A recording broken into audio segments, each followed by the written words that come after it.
김포도시철도 노조가 29일 파업을 예고했는데요. 노사정이 파업 직전 밤샘 협상을 벌인 끝에 극적으로 합의했습니다. 부천시가 지역 학교들과 협약을 맺고 학교 주차장을 주민들에게 개방합니다. 주차난 문제를 해결하기 위한 대책입니다. 부평구도 주차난을 해결하기 위해 지역 학교들과 접촉하고 있습니다. 하지만 안전 문제 등을 우려하는 학부모들의 반대에 부딪혔습니다. 부평 종합시장이 문화관광형 시장으로 성장할 것을 선포했습니다. 시장 상인들은 비전 선포식을 열고 시장 경쟁력을 강화할 것을 약속했습니다.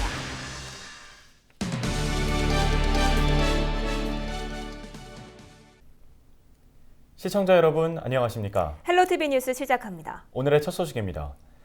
원도심 지역의 가장 큰 문제 중 하나 바로 주차난인데요. 부천시가 주차장 확보를 위해 지역의 학교들과 손을 잡았습니다. 부천시는 개별 학교들과 실무 협약을 맺어 주민들에게 학교 주차장을 개방한다는 계획입니다. 김진재 기자입니다. 부천시 중동의 한 골목길. 차량들이 도로 양쪽에 빼곡히 늘어서 있습니다. 주차할 곳을 찾지 못한 운전자들이 길가에 차를 세워둔 겁니다. 이곳은 중앙선이 표시된 양방향 통행로지만 보시다시피 양쪽에 주차된 차량들로 인해 차량 한 대만 지나다닐 수 있는 상황입니다. 특히 원도심 주택가는 주차 공간 부족으로 심각한 주차난을 겪고 있습니다. 이런 상황에서 부천시가 주차 문제 해결을 위한 대책을 내놨습니다. 부천시가 약대초등학교 등 지역 내 7개 학교들과 학교시설 개방에 대한 실무 협약을 체결한 겁니다. 시는 오는 8월까지 해당 학교들의 주차장에 차량 출차 시스템과 CCTV 설치 등을 마무리할 예정입니다. 이후 주민들은 신청 절차를 거쳐 주말과 저녁 시간에 학교 주차장을 이용할 수 있습니다. 아이들의 안전 부분이 가장 걱정을 하고 있어서 그런 부분들을 저희들이 어떻게 학부모들을 이해를 시켜드리나 해서 저희들이 이제 필요한 학교 시설이 어떻게 지역과 공유한다는 이런 부분들 안내를 드렸고 공유행정을 추진함으로써 주민들이 서로 상생하는 이렇게 아름다운 문화들이 정착돼가는 부분들은 전국적으로 상당한 좋은 사례로서 주차난을 겪던 주민들은 일단 반기는 분위기입니다. 주택이 많아가지고 주차 문제가 참 큰 문제였습니다. 이것이 해결이 된다니까 정말 좋은 소식이고요. 더욱더 신경 쓰셔가지고 잘 해주시기를 부탁을 말씀드렸습니다. 부천시는 내년까지 시설 개방 학교를 40곳으로 늘릴 계획입니다. 인천시 등 상당수의 수도권 지자체들이 주차난으로 몸살을 앓고 있는 가운데 부천시의 이번 대책이 주차난 해결을 위한 성공 사례가 될 수 있을지 관심이 주목됩니다. 헬로티비 뉴스 김진재입니다. 부평구도 심각한 주차난을 겪고 있습니다. 주차장 확보는 부평구의 핵심 과제 중 하나인데요. 부평구도 부천시와 마찬가지로 학교 시설 개방을 추진하고 있습니다. 하지만 학부모들의 반대에 부딪히는 등 상황은 쉽지 않습니다. 이재필 기자가 보도합니다. 차량들이 도로에서 엉킵니다. 불법 주차된 차량들 때문입니다. 부평 지역 원도심에서는 쉽게 볼 수 있는 장면입니다. 이거 보셔요. 이거 차가 이거 길 밖으로 나왔잖아. 차 댈 데가 없어서 그랬던 거야. 이 차도 들어갈 수가 없어. 어떤 사람 이상한다 내가 다른 데로. 차가 2대인데 댈 수가 없대. 김포로 이상한 데서 세우고. 나중에 이제 소방차나 너무 이거 어떻게 할 건지 몰라. 저녁이면 뭐 사람이 피해 다녀야 돼. 차가 너무 많아 여기. 5월 1일부터 16일까지 안전신문고에 접수된 인천 지역 불법 주정차 신고 건수를 살펴보면 부평 지역이 1,081건으로 인천 10개 군구 중 1위입니다. 부평구 의회는 주차 문제 해결을 위해 학교 시설을 주민들에게 개방해야 한다고 꾸준히 주장해왔습니다. 부평구도 이에 동의하고 학교들과 접촉해왔지만 아직까지 구체적인 성과를 내지는 못했습니다. 지금은 그냥 가지고 계신 주차장 좀 우리가 사용할 수 있게 좀 해주십시오 하는 협조 요청을 하고 있는 것에 지나지 않거든요. 공짜로 쓰자고 하면 누가 빌려주겠어요. 그러니까 주차장 사용료도 지불하고 주차장을 관리하는 관리인의 인건비도 지불하고 이런 적극적인 우리의 노력이 이 문제를 해결하는 키포인트라고 저는 생각을 합니다. 인천시 교육청도 TF를 구성하고 학교 시설 개방에 대해 지자체 그리고 일선 학교들과 논의 중입니다. 인천시 교육청 관계자는 학교 측과 학부모들은 아이들의 안전 문제를 가장 우려하고 있다며 안전관리 대책과 함께 예산 지원 계획이 우선 확립돼야 한다고 강조했습니다. 헬로티비 뉴스 이재필입니다. 다음 소식입니다. 김포도시철도 노조가 근로조건 개선을 요구하며 29일 파업을 예고했지만 다행히 예상했던 파업 사태는 벌어지지 않았습니다. 노사와 운행사, 김포시가 밤샘 협상을 벌인 끝에 합의점을 찾았기 때문인데요. 이에 따라 개통 전부터 파업에 들어가는 최악의 상황은 면했습니다. 자세한 이야기 이세진 기자와 나눠보겠습니다. 네, 이 기자, 노사가 합의점을 찾은 게 지난 밤이었어요. 네. 파업 직전에 내린 결정이네요. 네, 그렇습니다. 지난밤 김포도시철도 노조와 운행사인 주식회사 골드라인 그리고 김포시가 한자리에 모여서 협상을 진행을 했는데요. 밤샘 협상을 통해서 노사정이 일정 부분 합의점을 찾으면서 노조는 29일 새벽 5시 파업 선언을 철회했습니다. 노조가 파업을 예고한 게 29일 아침 9시였으니까 예. 정말 파업 직전에 가까스로 협상에 타결이 된 겁니다. 네, 그러면 노사가 합의한 주요 내용들은 어떤 거였나요? 네, 일단 노조 측이 사측에 요구를 했던 내용이 낮은 임금과 열악한 노동 환경을 개선해달라라는 거였는데요. 합의 내용을 살펴보면 임금 인상이 주된 내용입니다. 네. 급에 따라서 기본급을 3에서 5% 정도 인상을 해주겠다는 거고요. 늦은 시간까지 또 쟁점이 됐던 게 이제 상여금 문제인데요.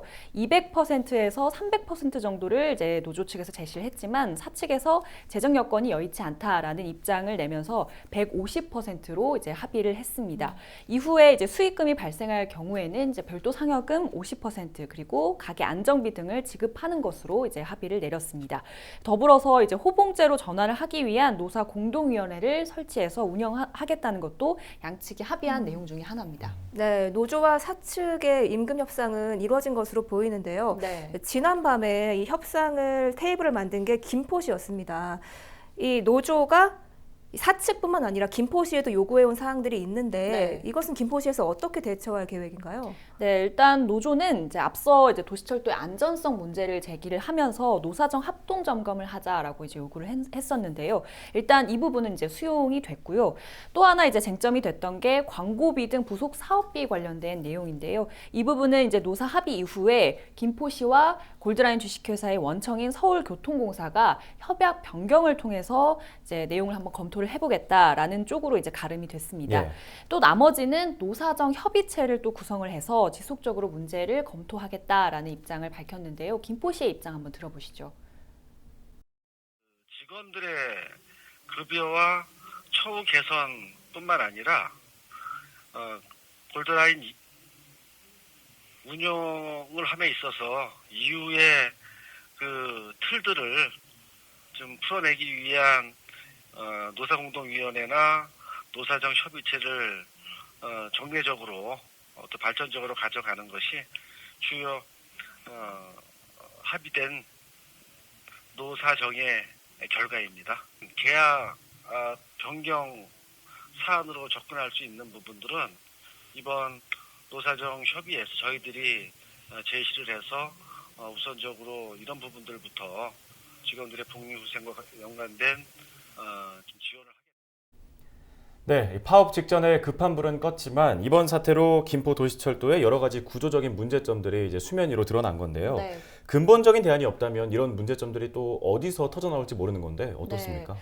일단 사실 이번 협상 타결에서 나온 이 노사 합의는 잠정안입니다. 예. 노조에서는 이 내용을 바탕으로 이달 31일부터 이틀 동안 조합원들을 상대로 이제 찬반 투표를 할 예정인데요. 이 투표 결과에서 과반수 이상의 찬성표를 이제 얻으면 잠정 합의서를 바탕으로 다음 주 이제 월요일쯤 노사정이 한 자리에 모여서 협약식을 열고 또 합의서를 확정할 계획이에요. 예. 합의 이후에 이제 노조 측의 입장을 좀 확인을 해본 결과 100% 만족할 수 있는 합의는 아니었다. 하지만 파업이라는 어떤 최악의 상황을 막았다는데 노조도 이제 의미를 두고 있더라고요. 예. 그렇다 하더라도 인력이나 계약 등 이제 구조적인 문제들은 시간을 좀 두고서라도 개선이 돼야 한다라는 입장은 여전히 고수하고 있었습니다.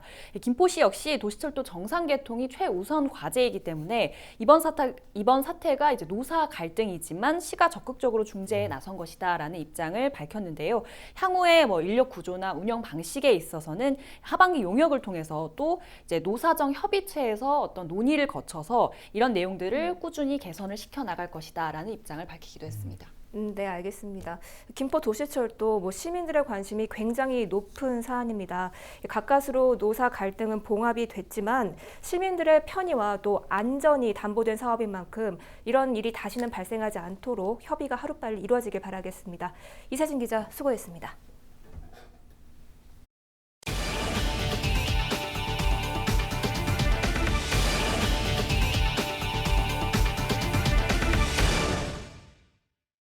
다음 소식입니다.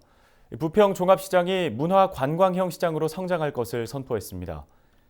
부평구와 부평 종합시장 상인들은 29일 부평 종합시장 장마당 광장에서 문화관광형 육성사업 비전 선포식을 개최했습니다. 선포식에는 차준택 부평구청장과 시장 상인 등 100여 명이 참석했는데요. 올해 초 중소벤처기업부는 부평 종합시장을 문화관광형 시장으로 선정했습니다.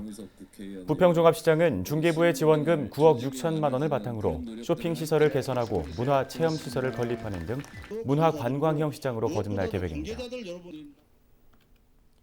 제1회 계양구청장배 전국 양궁대회가 30일부터 5일 동안 계양 아시아드 양궁장에서 열립니다. 대회에는 전국 41개 팀 169명의 선수가 참가하는데요. 계양구는 성공적인 대회 개최를 위해 경기장의 시설물을 정비하고 주변 숙박업소와 음식점에 대한 위생 점검도 강화했습니다. 박형우 계양구청장은 이번 대회는 기초지방자치단체가 주최한 최초의 전국 양궁대회라며 계양구청장배 전국 양궁대회를 역사와 전통을 가진 대회로 발전시켜 나가겠다고 말했습니다. 언제 어디서 발생할지 모르는 재난사고, 관계기관의 신속한 구조와 시민들의 침착한 대응이 무엇보다 중요합니다. 서구의 한 찜질방에서 지진과 화재 상황을 가정한 실전 대응 훈련이 진행됐습니다. 훈련 현장을 김지영 기자가 취재했습니다. 건물에서 쉴 새 없이 화염이 뿜어져 나옵니다. 실내에 갇힌 시민들은 손을 흔들며 구조를 요청합니다. 인천 인근에서 발생한 규모 5.4의 강진 여파로 서구의 한 찜질방에서 화재가 났습니다. 현장은 순식간에 아수라장으로 변합니다. 현재 추가로 발생한 여진의 영향으로 배수 어차피 건축 구조물의 일부가 붕괴가 됐고 지나가는 행인이 매몰됐습니다. 재난 신고를 받고 소방차가 출동했지만 불법 주정차로 인해 현장 진입이 가로막힙니다. 안내방송에도 운전자가 나타나지 않자 유리창을 깬 뒤 차량을 강제로 이동시킵니다. 골든타임을 확보하기 위해서 작년 7월 1일 날 불법 주정차에 대한 강제 조치권이 부여가 돼서 오늘 훈련 때 우리 소방차로 차량을 이동하게 되었습니다. 특수구조대는 건물 더미 아래 매몰자가 있는지 탐색을 벌이고 소방 헬기와 고가 사다리를 이용한 구조 활동도 벌어집니다. 28일 서구 가좌동의 한 찜질방에서 실제 재난 상황을 가정한 훈련이 진행됐습니다.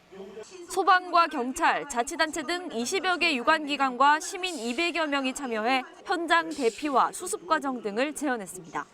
인명 구조를 하고 또 화재 진압을 하고 또한 그 사상자가 발생이 했을 경우에 그 구호와 이송하는 그러한 훈련 상황이고 이 과정에서 최후에 수습하는 그러한 것까지 민간군이 합동으로 실제 상황 속에서 이루어지게 되겠습니다.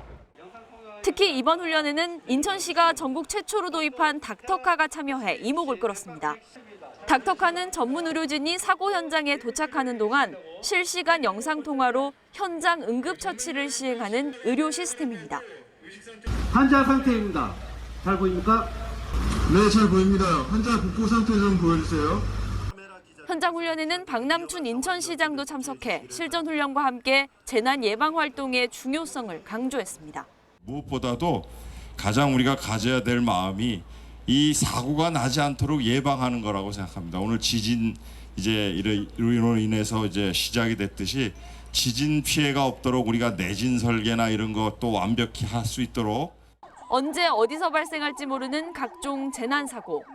보다 효율적인 사고 수습과 구조 활동을 위한 실전 훈련의 중요성이 더 커지고 있습니다. 티브로드 뉴스 김지영입니다.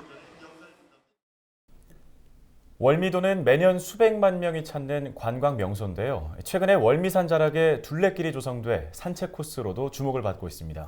여기에 얼마 전 월미도의 역사와 문화를 담은 공간이 문을 열었습니다. 배상민 기자가 다녀왔습니다. 한국전쟁 승리에 결정적인 역할을 한 인천 상륙작전. 눈앞에 당시의 영상이 펼쳐집니다. 당시에 사용한 무기나 참전국 등을 가상현실에서 체험해 봅니다. 우리 기억 속에서 잊혀진 켈로 부대, 엑스레이 작전, 미군의 폭격 피해를 입은 월미도 원주민까지 월미도의 아픈 한국전쟁 역사를 한눈에 살펴볼 수 있습니다. 월미도 인천 상륙작전 대체 영화도 보고 많이 읽어봤는데 이거 보니까 이제 더 확실히 그냥 도움이 되지 않나. 월미공원에 사는 야생 동식물과 조류 등 생태계를 살펴볼 수 있고 문학 작품 속에 비친 월미도와 인천항도 감상할 수 있습니다. 조선시대부터 일제강점기를 지나 근현대사 속의 월미도, 그리고 우리나라 최초의 등대인 팔미도 등대도 만날 수 있습니다. 테마 카페는 관광기념품과 월미도 사진, 관련 도서를 읽으며 쉬어갈 수 있는 공간입니다. 지난 3월 문을 열어 시범 운영 중인 어울미센터. 센터는 월미도 홍보관과 역사관, 인천 상륙작전 테마관, 테마 카페 등 4개 공간으로 나눠집니다. 월미도가 단순히 지금 유흥을 즐기고 놀이기구를 타고 바다를 볼 수 있는 곳이 아니라 아픔의 역사를 가지고 있는 우리 월미도라는 섬이 얼마나 중요한 위치에 있었고 우리 나라를 위해서 희생을 많이 했던 곳인지 많은 분들이 알아주셨으면 좋겠어요. 어울미센터는 월요일부터 금요일까지 오전 10시부터 오후 5시까지 운영됩니다. 피브로드 뉴스 배상민입니다. 청년 취업을 돕기 위해 경기도가 청년 면접 수당을 지급하려고 했지만 도의회의 반대로 예산이 전액 삭감됐습니다. 지난해 본예산 심의에서도 사업 추진에 대한 실효성 부족으로 예산이 전액 삭감됐는데 이번 추경 예산에서도 예결위 문턱을 넘지 못했습니다. 김호 기자의 보도입니다. 이재명 경기도지사의 대표적인 청년 복지 정책 가운데 하나인 청년 면접 수당. 만 18세에서 34세 미취업 청년에게 1회에 한해 30만 원의 면접 수당을 지급하는 것입니다. 경기도 내 대상자는 2만 3천 명, 필요 예산은 75억 원입니다. 지난해 본 예산 확보에 실패한 경기도는 이번 추경에서 예산을 확보하려고 했지만 도의회가 전액 삭감했습니다. 부정수급자 논란과 사업 추진의 실효성이 부족하다는 이유였습니다. 면접수당은 청년 본인이 신청을 해야 되는데 거기에 대한 확인은 어떻게 할 것이냐, 사업주한테 확인을 해야 되거든요. 그런 부분들의 이제 검증 절차나 방법이 이제 강구가 되지 않은 상태였던 거죠. 청년 면접 수당은 시행 시작 전부터 포퓰리즘 논란에 휩싸이면서 찬반 논쟁이 뜨거웠습니다. 당사자인 청년들은 취업난이 계속되면서 취직시험에 적지 않은 비용이 들어간다며 면접 수당과 같은 제도가 필요하다는 입장입니다. 저 같은 경우에는 지방에서 올라와서 취업을 한 케이스라서 교통비가 한꺼번에 많이 들었거든요. 그래서 면접이 잡혀도 진짜 가고 싶은 기업만 교통비 때문에 그렇게 가고 했던 기억이 있어서 주면 좋을 것 같아요.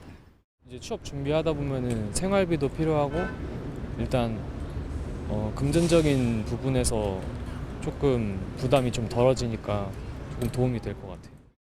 하지만 형평성 논란을 제기하는 여론도 적지 않습니다. 장년층 구직자는 물론 환경적인 영향으로 구직 활동을 못하는 청년들은 상대적인 박탈감을 가질 수 있다는 의견이 제기됐습니다. 세금을 함부로 그냥 젊은 사람도 아주 능력이 있잖아요. 그런데 막 준다는 게 조금 저희 생각은 좀 탐탁치 않은 것 같아요.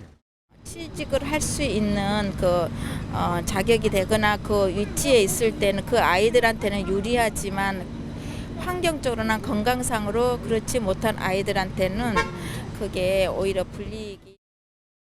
실제로 경기도가 청년 면접 수당에 대한 설문조사를 실시한 결과 절반이 넘는 54%가 찬성 입장을 보였습니다. 하지만 반대 입장도 41%로 나타나 찬반 의견이 팽팽히 나뉜 것으로 분석됐습니다. 경기도는 도의회에서 제기된 부정수급 문제와 청년 일자리 창출 방안 등을 마련해 다시 예산 확보에 나서기로 했습니다. 일자리를 더 만드는 게 좋지 않느냐, 아니면 창업에 대한 그런 예산을 쓰는 게 어떻냐, 뭐 여러 가지 의견을 주셨는데요. 그런 것들을 좀 더 공론화시켜서 이제 의견을 좀 더 일치시킨 다음에 내년에 한번 더 추진을 해야 될 것 같아요. 청년 취업난 속에 등장하고 있는 다양한 취업 정책, 사회적 합의를 위한 합리적인 정책 마련이 필요해 보입니다. 헬로티비 뉴스 김호입니다. 다음 소식입니다. 부천 심곡 본동 주민자치위원회가 최근 지역사회에서 자주 거론되고 있습니다. 펄벅 문화축제 진행을 두고 투명성 시비가 불거진 건데요. 축제 후원금을 받는 통장 1개가 추가로 확인됐는데 주민자치위원 대부분이 이 통장의 존재를 몰랐습니다. 전현매 기자가 취재했습니다.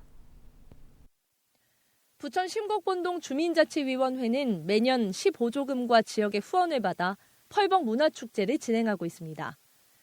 그런데 최근 주민자치위원회의 후원금 통장이 논란의 중심에 섰습니다. 공식 후원금 통장 외에 또 하나의 통장이 발견된 겁니다. 문제의 통장에는 현재 1,400여만 원이 들어있는 상황. 주민자치위원 대부분은 이 통장의 존재를 몰랐습니다. 특히 주민자치위원회를 떠나는 전 임원에게 줄 금을 사는 등 펄벅 축제와 관련 없는 돈을 이 통장에서 쓴 내역도 확인됐습니다.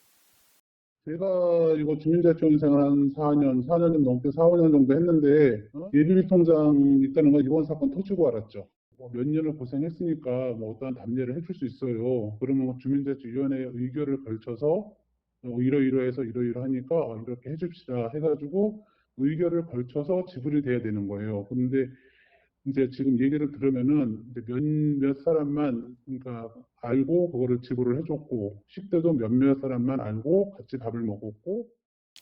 주민자치위원회가 지난 2017년 펄벅 문화축제를 개최하면서 지역에서 받은 후원금은 모두 1,980만 원. 하지만 축제평가 결과 보고서에는 1,405만 원만 적혀 있습니다. 575만 원이 보고되지 않은 겁니다. 또 행사 당일 모금액도 보고된 액수가 실제 접수된 금액보다 55만 원 적었습니다.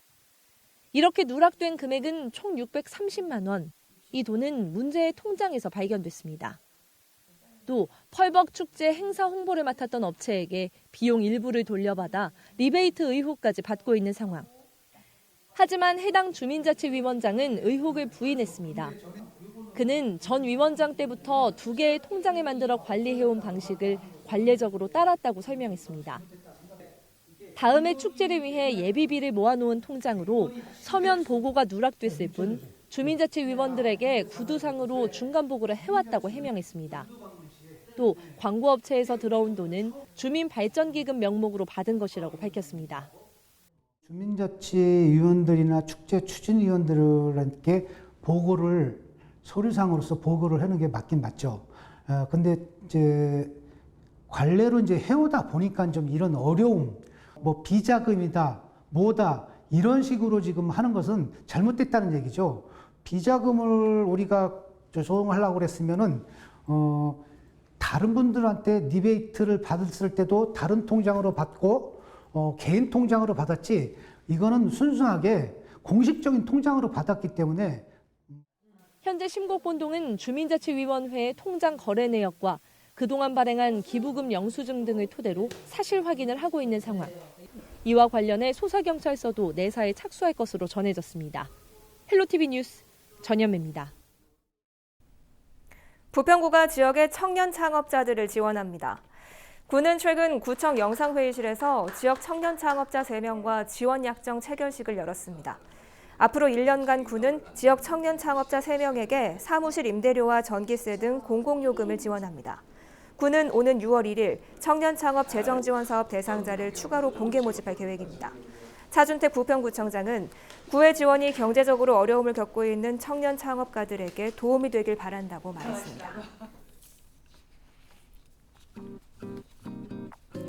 날씨 알아보겠습니다. 다시 찾아온 여름 더위에 대비하셔야겠습니다. 따뜻한 서풍이 유입되고 강한 햇살이 내리쬐며 기온이 쑥쑥 오르고 있는데요. 낮 동안 아침보다 기온이 10도 이상 크게 오르며 덥겠습니다. 목요일에 우리 지역 오전 기온은 13도, 낮 기온 25도 보이겠습니다. 주간 날씨 볼까요? 남은 한 주간 비 소식 없이 맑은 날씨 이어지겠습니다. 하지만 지난주와 같은 심한 폭염은 없을 것으로 보입니다. 강한 햇볕이 내리쬐며 전국의 자외선 지수 매우 높은 수준을 보이고 있는데요. 외출 시에는 자외선 차단제 꼼꼼하게 바르시는 게 좋겠습니다. 오늘 저희가 준비한 소식은 여기까지입니다. 헬로티비 뉴스는 언제나 지역 주민 여러분 곁에 있겠습니다. 시청해주신 여러분 고맙습니다.